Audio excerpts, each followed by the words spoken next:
Beer Master, the Car Master. We have a 2019 Mazda 3. This goes for multiple years. This is the newer style. I'm going to show you where the fuse box locations are and the OBD2 computer hookup port. So if you open the hood and you look next to the battery there, you'll see this box. That's where the engine compartment fuse boxes are. You just lift these little tabs up here.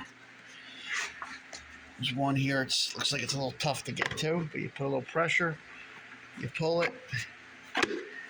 There's one on the back too. You want to do that one first. And there's the first power center.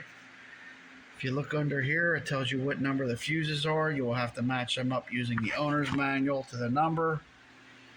And there are some spare tires and a fuse puller in there. It's pretty simple. We're going to get that back in, and then I'm going to show you the interior compartment. Going to click that down nice and tight. All right, now we're going to go on the inside on the driver's side. Got a smart key, so it unlocked it. And if you look in here at the left kick panel, so there's your brake pedal. Here's the kick panel. Over here is a little compartment there, and it does say fuse and OBD2. Stick our finger in there. Try to pull that out. So right there you have the interior fuse box.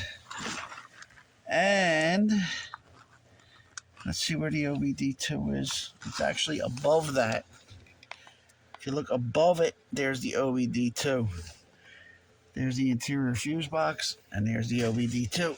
Now, if you look in the front of this, it says fuse box, and there is a template too here. If you look closely, it tells you what number the fuses are, but it doesn't tell you what the fuses are, so you're going to have to refer to your owner's manual. So don't lose your owner's manual. And that's where they are on this model. Joe Beermaster, the Car Master. Thanks for watching. Please subscribe and share the video with your friends. Take care.